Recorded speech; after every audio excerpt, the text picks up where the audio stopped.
विवेक देवरा के संविधान बदलने की बात पर एपीआई के राष्ट्रीय अध्यक्ष विजय मानकर ने स्पष्ट कहा, संविधान में कमियां हैं जिसे बदलने की जरूरत है। टोटली संविधान बदलने की जरूरत नहीं है। ये कमियां 1949 से ही संविधान में हैं। तेलंगाना के सीएम को भी विजय मानकर ने 2 साल पहले दे चुके हैं सलाह। विजय मानकर ने 8 बिल संशोधन के लिए पहले ही पार्लियामेंट को दे चुके हैं। विवेक देवरा को मानकर की सलाह, संविधान में कमियां ठीक किया जा सकता है, बदला नहीं जा सकता संविधान। आप देख रहे हैं क्राउड न्यूज। चैनल को सब्सक्राइब कीजिए, लाइक कीजिए। तो अभी जो प्रधानमंत्री के आर्थिक सलाहकार है विवेक देवरा जी, उन्होंने संविधान को बदलने की बात की है। आप उसमें संशोधन की बात करते हैं, तो क्या सच में जरूरत है संविधान को बदलने की? देखिए, मैं स्वयं 8 बिल्स जो है वो कॉन्स्टिट्यूशन के अमेंडमेंट के दिए, और मेरा यह स्पष्ट मानना है कि संविधान में वीकनेसेस है, और ये वीकनेसेस 1949 से ही बड़े सीरियस वीकनेसेस है कॉन्स्टिट्यूशन ऑफ इंडिया में।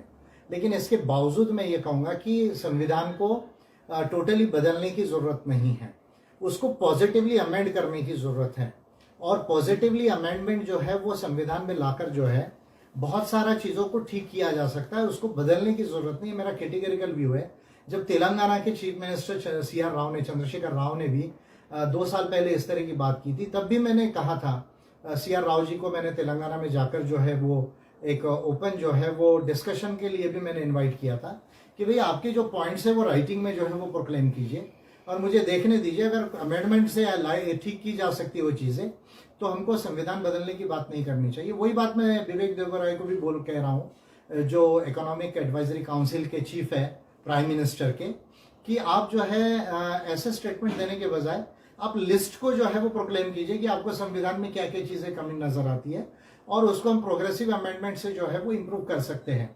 संविधान को बदलने की जो है वो जरूरत नहीं है। हाँ, लेकिन पॉजिटिव अमेंडमेंट्स अगर नहीं करेंगे तो रियल डेमोक्रेसी और लोगों के रियल राइट्स जो है वो रिस्टोर नहीं हो सकते, क्योंकि हमारे कॉन्स्टिट्यूशन में ह्यूमन राइट्स कॉन्स्पिक्यूअसली एब्सेंट है। हमारा डेमोक्रेसी डिफेक्टिव है, कॉन्स्टिट्यूशन में डेमोक्रेसी है ही नहीं ऐसा मान लीजिए। ये जो हम केवल इलेक्शन करा रहे हैं वो चुनाव तंत्र है, वो लोकतंत्र नहीं है। डेमोक्रेसी का जो पहला रूल है मेजोरिटी रूल का, उसके तहत ना हम अपने MP MLAs को चुनते हैं और ना उसके तहत हम लॉस को जो है वो बनाते हैं। चाहे मैं आर्टिकल 81, 170 की बात करूं या लॉस बनाने के लिए आर्टिकल 100, 107, 8 एंड 189 की बात करूं, तो हमारे कॉन्स्टिट्यूशन में डेमोक्रेसी का जो मॉडल है, first rule of democracy is the majority rule, यानी 51% वोट से चुनकर जाना चाहिए, वो भी नहीं है। और कोई भी लॉ बनते वक्त जो है पार्लियामेंट की मेजोरिटी होना चाहिए, ये रूल भी नहीं है। अगर 10% भी कोरम हो तो हमारा पार्लियामेंट जो है वो फंक्शन कर सकता है।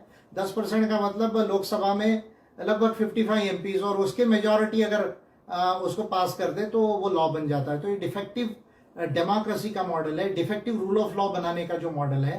फिर आदिवासियों को एबोरिजिनल ट्राइब्स नहीं माना गया, उनके जल जमीन जंगल और संस्कृति के जो अधिकार है वो कॉन्स्टिट्यूशन में फुल्ली गारंटीड नहीं है। फिर चीफ इलेक्शन कमिश्नर को या बाकी इलेक्शन कमीशन को अपॉइंट करने का जो प्रोसीजर है वो डेमोक्रेटिक नहीं है हमारे कॉन्स्टिट्यूशन के अंदर में।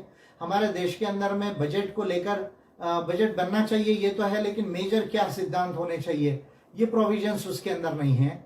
फेडरलिज्म के अंदर में जो हमने सेंटर स्टेट रिलेशंस में जो राज्यों के अधिकार को अगर असर किया जाता है यूनियन के द्वारा, तो उसके जो है वो प्रिवेंटिव जो है वो प्रोविजंस नहीं है। जुडिशरी का जो मॉडल है, जो हमने सिलेक्शन प्रोसीजर को रखा है, एग्जामिनेशन प्रोसीजर को नहीं, ये भी एक बहुत बड़ी सोचने की बात है। ऐसे कई मेजर फ्लॉज है इंडियन कॉन्स्टिट्यूशन में जिसको इम्प्रूव करने की जरूरत है। उसके